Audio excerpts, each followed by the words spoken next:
Well, everyone, it's time for us to go and take a look at the iPhone 12 mini and compare it against the iPhone XS in 2023 and see which specific phone you should go ahead and pick up. Now, I would probably recommend buying something like the 12 mini. I think this one's probably going to be the better one, but the XS is still there if you want to pick up a device or if you want to pick up some phones I would recommend buying this year. Links will be down in the description. You can get them from there and you can help support the channel at the same time. Now, starting off side by side, you can clearly tell that both of these devices are fairly different than one another. The iPhone XS, which came out in 2018, wow, it's been so many years now, was a fairly interesting and fascinating phone when it first came out.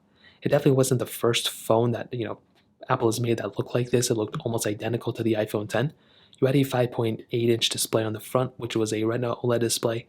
It looked pretty good. It had a curved side to it, not a curved glass panel, but a curved little side to it. It had a little bit of a notch up top, but I think it still looks pretty decent for an older styling of device. With the iPhone 12 mini, on the other hand, you are getting a smaller 5.4-inch Super Retina XDR OLED display. Now, this panel I think looks pretty good for its size. It's a fairly smaller sized phone, which I have nothing against, and I think it looks pretty good.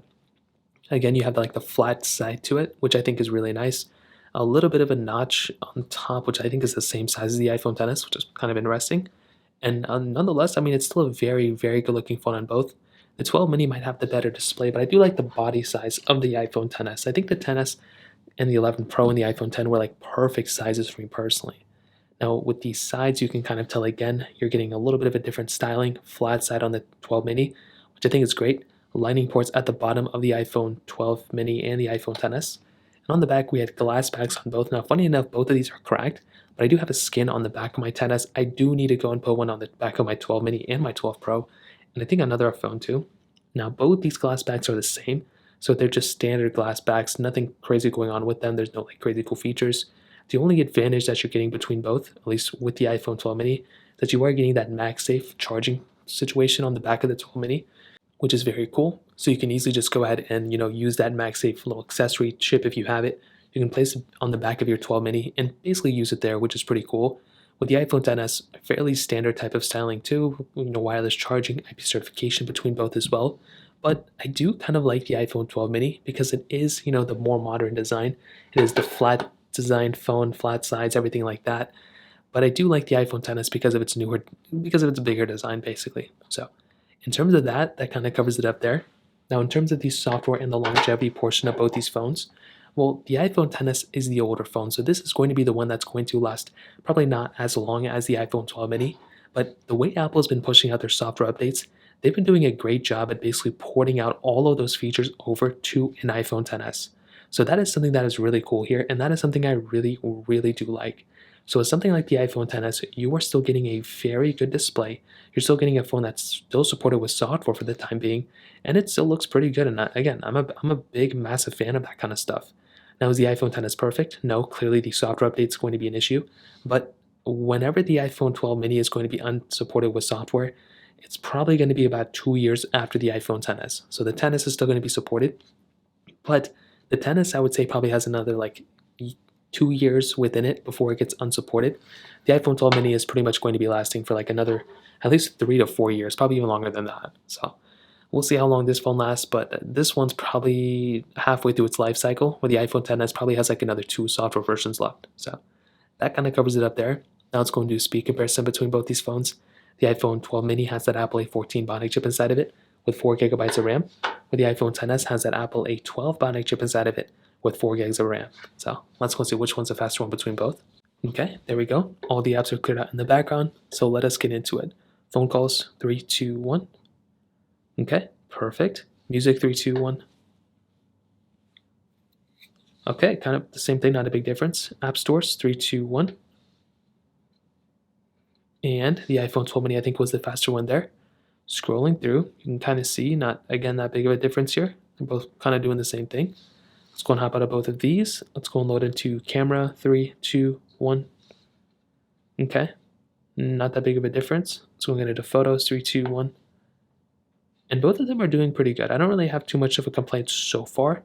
Now, if we do some of these other applications that we have, now it doesn't look like I have a lot of similar ones, but we'll do Subway Surfers, 3, 2, 1.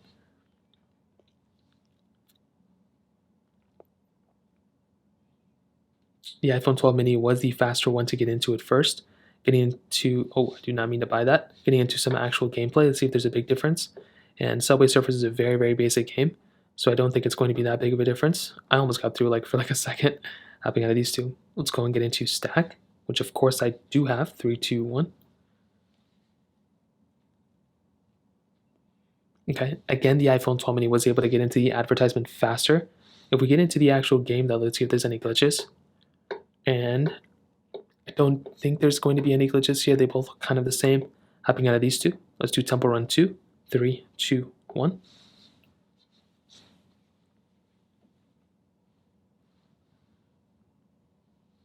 And with the iPhone 12 mini, it looks like faster. The iPhone 10 has to get into those pop-ups, but those pop-ups don't affect the loading speed, so they would still be the same exact loading speed right there. You can kind of see that the 12 mini, at least as far as I can tell, and we kind of already knew this, the speed of the 12s and the 12 mini included it's a very, very fast phone. It kind of glitched up a little bit there. I think the 10s may have glitched up a little bit too. But these are very fast phones between them, and this is something I really do like about both of these phones. So when it comes down to it, I don't know if there's one that's like exponentially way faster than the other one, but I would probably say that the iPhone 10s is probably the faster phone. I would probably say that the iPhone 12 mini is the faster phone than the iPhone 10s. So from that perspective, that kind of covers it up there. Now, in the camera department, this is also a pretty big difference, mostly because you are getting two different types of lenses. So you're getting the same kind of wide angle lens, but the iPhone 10s has that telephoto lens, where the iPhone 12 mini has an ultra wide camera. So this can be a bigger deal for some people. Having an ultra wide camera is really nice. Personally, I prefer an ultra wide camera over a telephoto lens. You are getting 4K at 60 on the back of both these cameras, but on the front, you're getting 4K at 60 on the iPhone 12 mini. We're only getting 1080p at 60 on the iPhone 10s, which is still great, but the 12 mini does have a bit more capability when it kind of comes down there.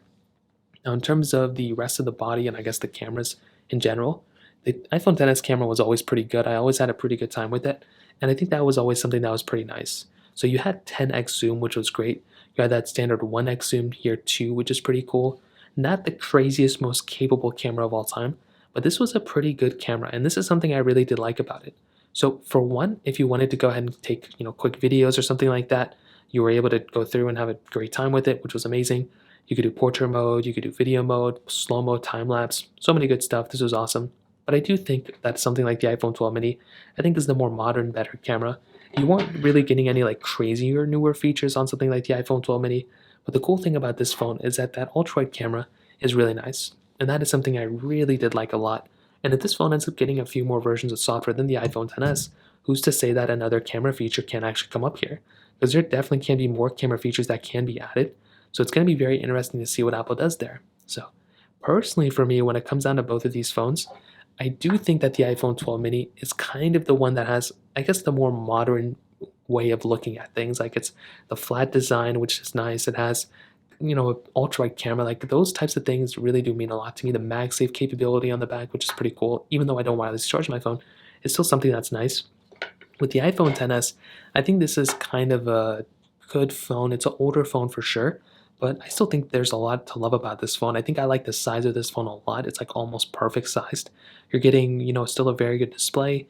The build quality is still very good. There's not that much to complain about here. If it's between these two phones, maybe the 12 mini will be better, but I think the iPhone 10 is still a very good phone for a lot of people as well. So that kind of covers it up there. If you have any other thoughts or questions, let me know in the comment section below.